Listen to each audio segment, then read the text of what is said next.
I want to welcome our audience to this L.E.A.R.N podcast. It is in these podcasts that L.E.A.R.N wants you to meet experts that can help you in your work as school leaders or perhaps partners in the education landscape. The topic for this podcast is learning opportunities and outcomes, and our guest is Joanne McEachen, former Ministry of Education leader in New Zealand, author of Deep Learning and other titles as well, and the founder of the Learner First organization. On the L.E.A.R.N website, you will find on the research page under the COE of Access and the element of learning opportunities and outcomes, research in this area being discussed along with potential resources to access. Joanne, I want to welcome you to the L.E.A.R.N podcast. It is really good to have you here to speak with us about this important topic. And I know you have an extensive research and work background in the area of learning opportunities and outcomes, but would you please share with the audience some of that background and experience? Oh, tēnā koutou, David. It's lovely to be on your show today, and I'm really excited to be here. I'm speaking to you from my homeland in Aotearoa, New Zealand, and just share with you a few things that I've done in my lifetime. Hopefully it's exciting for you guys, as exciting as it's been for me. I started off living in Aotearoa, New Zealand, born in the South Island, from a family of educators. 5 of us were teachers out of the 7 children, so we became right in everything we said. You can imagine 5 teachers in one family. We all know exactly what we're talking about. I became a teacher, then I became a principal, and then I worked across the Ministry of Education, and I was a regional manager, which is similar to a superintendent. And then I became a leader across the National Ministry of Education, and I was in charge of the performance of all of the schools in the country of New Zealand. And then I was, once I became responsible for the performance, then I was asked if I could lead a change process across the country. So I developed what was called the Student Achievement Function, where we looked at how do we make a difference for every child in our country, especially those who were really what we called at that time the least served learners. And that was looking at students who were of Indigenous backgrounds, who were from the Pacific Islands, and who had special education needs. So we really looked at what were the programs that would work the most. Then I looked at what were the professional development needs for all of our teachers and principals across our country. Then I looked at what were the programs that worked the best for our children. And then I looked at how do principals work together and network across the country. So I had the biggest portfolios for the country for a long, long period of time. Then I burned out because that was too much work for anybody. And then I moved across to the United States. And I started to work with Michael Fullen, and I wrote the tools for new pedagogies for deep learning. And we started writing the competencies where we really had to have a look at what really matters for learning. And so we started to recognize that it wasn't just knowledge that counts. It's also how do we access knowledge and what do we do with it to make a difference for children's learning. So we knew that knowledge is really important, but we have to help be able to unlock that knowledge. And how do we unlock that potential? So I wrote the tools for that project, and we worked across 10 different countries with about 100 schools in each country, and the United States was involved in that as well. And from there, I also recognised that we needed to go a little bit deeper, and I looked at how do we then measure that. So I was the new measures director for that, and then looked at what does it mean to have a sort of a global experience, but also then what do we do with that. So I'll go a little bit deeper into those things as we talk, but my experience is vast, and my experience is really around what makes a difference from the classroom to the system and the system to the classroom. Right. You've dealt with everything from the leader to the student to the teacher. And so it's really a great wealth of experience. And I know I've seen some of those connectors in your work. And so it's very exciting to hear from you today to talk about that. Now, you've done an extensive amount of research, obviously written a number of books around that research. And for me, it's kind of exciting because I will venture to say that for a lot of the people that will hear this podcast, this will be somewhat new material for them, even if they've been in education for a while. And right now, obviously, competencies are growing in terms of their level of incorporation in schools and excitement around that. So I'm really excited to hear about that. There's a ton of research out there. You don't have time to share all that. We've got about 15 minutes. So what I'd like you to do is share with the audience what you think are the key insights or information that they would want to hear in that research. Yeah. I think there's kind of 3 areas that I would like to share today, David, around that. And the first one is around what Gutierrez talked about at the UN in September last year. He sort of talked about global pedagogy, and I talk about global pedagogy that's rooted in local agency, because nobody knows their children better than the people that are closest to them, which is their teachers and their parents and the local community. And he talked about learning to learn, learning to live together, learning to do, and learning to be. And I think that really reflects the work we've been doing around competencies around the world. And the world needs us to be working together right now. So I think we need to think about how can we pool our knowledge to work as a globe, and actually think about what can we do that stops us wasting time, and actually thinking about what can we do that we can share, and then focus on what can we spend our time on with the individual child or children in our classrooms. So let's help our teachers by giving them the information they need at a systemic level, and then really then give them time to focus on their kids. So that's utilizing our technology so we can spend the time on humanity. Second one I'll talk about is assessment, because that's what's been holding us back.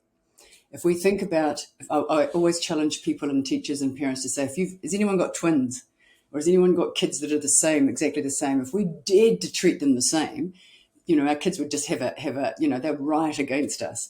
So I talk about that if we try and assess children the same, that's not going to give us the information we need to help them to move to their next step. So I really talk about equitable assessment. And equitable assessment means that kids should show us what they know first in their way.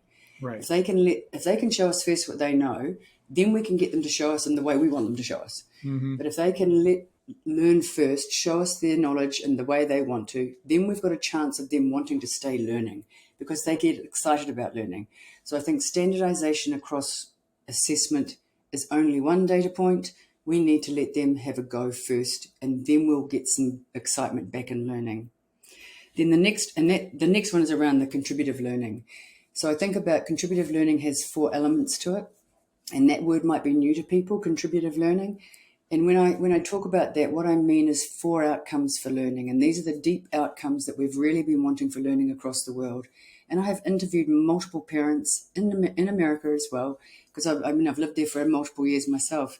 First one is self-understanding. Know who you are. Know who you are, how you fit into the world, and how you can contribute your set of skills to the world. Right. Second one is connection. How do you connect to yourself and what you can do? And how do you find ways in your pathways to do that? So if you know what you can do, then let's find a way to help you do it. Next one's knowledge. What's the curriculum you need to be you? So if you're going to be a doctor, we need to help you get there. If you're going to be a chef, we need to help you get there. If you're going to be a gardener, we need to help you get there. And the last one is the competencies. So what are the competencies that can bring all of that together to make it happen, to bring to life? And that has to be individualized. So what we've worked out is a process and a way to enable that to come to life on an individual scale. And that frightens teachers to start with, because it's really hard to think about how do we do that. So through contributive learning, we've figured out a process that enables teachers to do that in a way that helps them to feel like they are contributing their great skills to the education process too. So if I had to say 3 things, it's around global pedagogy rooted in local agency, it's around shifting the assessment system, and it's moving towards that contributive learning process. I think those are the 3 keys that we really need to be focusing on now. And there's so much to unpack there. We obviously don't have time to unpack all that, but we will be doing a follow-up, much longer podcast on this. And it kind of excites me to really dig into those rigid assessment tools we use today that really don't allow us to help a student better understand themselves and really dig into kind of a clarity of direction. And that's, for, I know, many superintendents, frustrating. And I know you can help them with that. And then obviously that piece on the contributive learning piece, all the way through the competencies and the knowledge base and all that. I think that's key in unpacking that, because this isn't just what I like to call, for grins and giggles, kind of implementation thing. This is really serious stuff you're talking about, and requires a great deal of support. Now, in your experience, if a district wanted to engage in this work, and this to me is really important as superintendent, or past superintendent, I should say, what are some of those predictable positive outcomes they'd want to make certain that they could communicate to their internal and external communities about this? Just what are the amazing things that they could say are going to happen because you're doing this kind of work? That we're not throwing away standardized testing, that's still there. I think everybody needs to know that this is still part of the system. And until we can understand how it works, we're still going to use, that's one data point. And just to remember that we are working within the system, that until we get through this whole phase of understanding how this works, it's one of the data points we still use. We're still following the rules, that it's still, until we understand how we move through this, it's still there. What we're talking about is understanding that we are the system. What we've inherited is a system that's been designed by humans. and we are the humans. And we can make the changes because we know, I think what we're talking about here is what I call a moral injury, that we're doing it to ourselves and that we can be the ones to make the change. And so I talk about, like, sometimes we think about the system has made us do this, and that system has almost become a concrete block in front of us. And we all sit around it and move around that concrete block, and we all look at it and think, oh, who did that? Who did that? Who did that? Yeah. But actually, that's just us. And if we can be okay and gentle with each other and recognize that these are our kids, these are the kids that we want to help us when we're old, because I'm getting to that stage where I'm getting old now and I want them to be able to help me. I want them to be able to be thinkers and innovators and creators of the future. And we are living in the age of AI. We're living in the age where we want to program AI to actually to be respectful. So we want it to be able to actually, reflect the generosity of who we are as humans. Right. So I think it's sort of, it's the mind shift that we want to make. It's the ability to understand that we can make the change. And the other thing is to work with each other. We're not in competition with parents, and parents aren't in competition with us. We are working together for our children. And it's communication. Let's talk to each other about this, because there is fear about changing what we're doing. There's a lot of fear about what education is about. So recognize that and don't run away from it. Let's talk to each other about it and say, why are you scared about this? And teachers, we're scared about this too. And parents, we're scared about this too. We don't know what to do next sometimes, so let's admit it. I went to the doctor the other day and he said to me something about, I actually don't know about that one. And I thought, yay, tell the truth. Let's figure it out together. There's things that we can do together to understand humanity and understand what the world means. Let's not pretend we know everything, and let's do this together and figure it out, because these are our children and this is our future. So we know there's fear. We know there's fear of money. We know there's fear of funding. We know there's fear of losing jobs. We understand it. So let's talk it through and recognize it and not put our heads in the sand. Right. And I think you point out, you use that concrete block as that model. And that concrete block was built in 1892 in this country, right? And so it's like we designed a system in 1892 that we've stayed so loyal and tightly coupled to that we're scared to shift from it, even though we know we should. It's like we're scared of the new knowledge base that'll be required, and we're scared of losing with what we've been attached to. And it's an interesting thing, but it seems like in the atmosphere, people are starting to recognize, and yet we need to do this for the sake of our children, for the sake of our economies, for the sake of our nations. We need to do this. So, yeah. Well, you wouldn't want to walk into a hospital that was still operating in 1982, would you? 1892. 1892. You wouldn't want to work. You wouldn't want to work into one that was still operating in 1982 either. 1982 either, right? Yeah. We want to be able to understand that it's okay to move on. We want to be able to move on. It's all right. It's not fun. Yeah. Now it's really important. Yeah, and in doing this, though, you've had a lot of experience working with different districts doing this, and relying upon that experience. What would you say are the potential implementation barriers that superintendents or their key leaders would want to be aware of as they tried to move into this atmosphere, if you will, of both the contributive education, which I think is really, really neat and unusual, and I love the approach, but also those competencies inside there that are really important. Yeah. I think what happens is people try and change everything at once, and that's really scary. So I don't do everything at once. What we do is a staged approach, and what we ask is that we go gently on each other.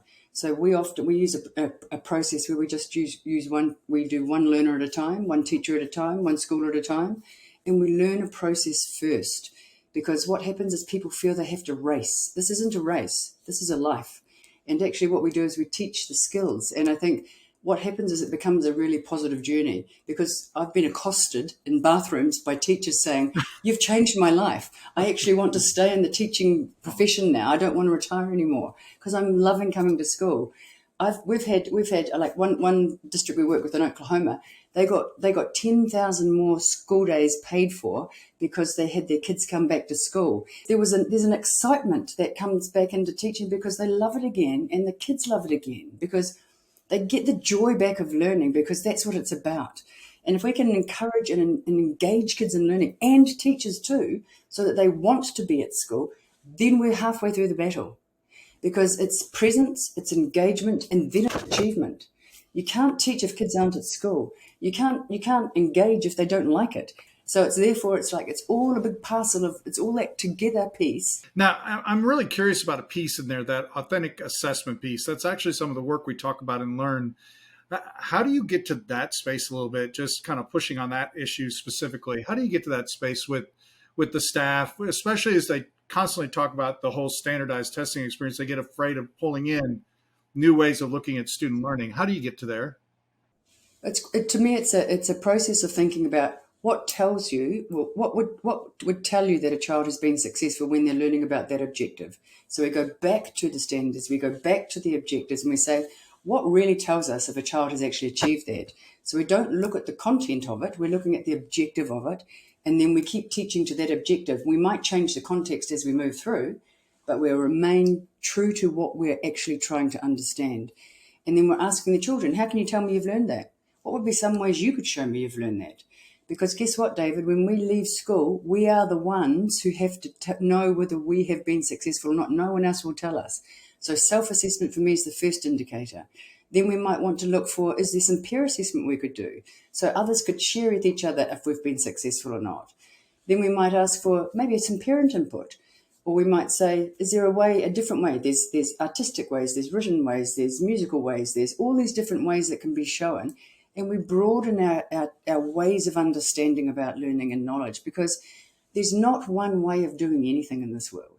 And what we've done is we've narrowed it down so tightly, and we understand that parents need to know they've had a return on their investment in education. But unfortunately, we've done it the fastest way. The first book that I wrote was Making the Important Measurable, Not the Measurable Important.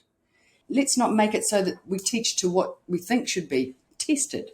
Because, in every single system I have worked in, when we go back to teaching what's important, the kids pass any standardized test. Every single district we've worked in, the results have gone up. When we've taken the pressure off and given the joy back, and it's not, I know I keep saying to people, this is not fluffy, wuffy, woo-woo. This is hard work. This is really deep learning, because it really is going into what makes a difference. Yeah. Well, I love your passion with that. And I love the fact that, you're not shying away from the standards. You're just approaching the standards in a different way. Oh, yeah, we're going hard at them. Yeah, they're important. Now we can debate whether the standards we're using are the right ones. We can have that debate later. That's a different story. That's your choice. That's your choice. I'm not going to go into anybody's district or school or state or country and say your standards are wrong. That's up to you. What I will do is I'll show you how important the competencies are. That's the local agency, right? Yeah, that's right. Yeah. Now, is there a district, or actually just a story around this, a school, a district where you've seen really amazing work take place as they've adopted this type of pedagogy from your organization? My favorite story is one where we're working in a high school, and they started off in the morning, and they've got what they call their learnerpreneur session. So instead of doing like a morning session where they do like their sort of homeroom or their morning talk with their group teacher, or at the start of a day, or their check-in, I'm not saying chicken, I'm saying check-in, and they what they've done is they go through the self-understanding learning progression, because we use tools. That's one of the things that I think is really important, is to actually have a tool, because otherwise people forget what to do. And they start every morning and they decide, how are they going to learn today, and what's their learning going to be about, what tools do they need, and where are they up to in their own learning journey. And so instead of being an entrepreneur, they've called it learnerpreneur. And so what they do is they discuss and they decide where they're up to in their process. They make a decision about what tools they need, who they're going to talk to, what people in the community they need to work on, and then they're going to figure out how to do that. And one of the other schools that we work with in that same region, the deputy principal of another school came up to me and she said, "What have you done to my daughter? She's 13 years old and she can talk about learning better than I can."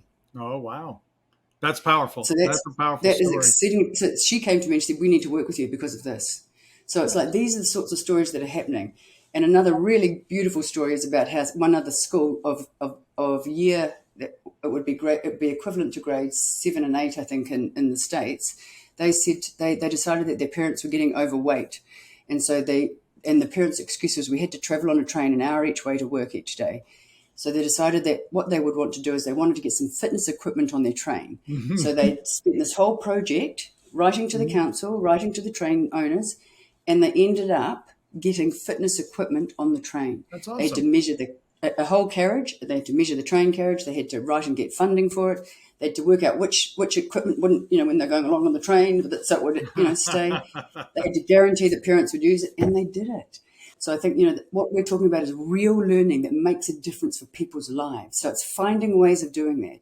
So we've worked in multiple countries. So we've worked in Australia, New Zealand, America, Canada, Uruguay, Finland, Netherlands. We can show you different places around the world if you want to. We're happy to host you in New Zealand. We're happy to host you in I'm sure Australia. you get some takers to go to some of those countries, but absolutely. And I am speaking at NAESP conference in July, so you're welcome to come and see me speak there.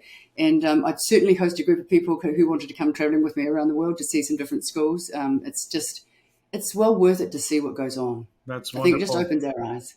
Well, that kind of segues into my last question, which is if a district or partner were interested in exploring this work more deeply, how would they go about contacting you and arranging for that conversation? They would contact me at joanne@thelearnerfirst.com, and that would be totally fine if they wanted to connect with me or reach out to my website, which is thelearnerfirst.com, and connect to me through that. We're really happy to work with people. We have a team in the United States, we have a team in Australia, we have a team in New Zealand, and we work with schools around the world. Wonderful. So we have, and I think the beauty of working with us is you get to have those connections with other schools globally. I work on the North American Advisory Board, which works with Canada, America, Mexico, and New Zealand. So we have a team that does multiple work around the space. So we're really excited to be able to share this work with everybody because it is the way of the future. There is no turning back now. Well, Joanne, I want to really thank you for being a part of the important work of supporting our schools and students. And I especially want to thank you for participating in our L.E.A.R.N podcast. Thank you so much. Thanks, David. It's been a real pleasure.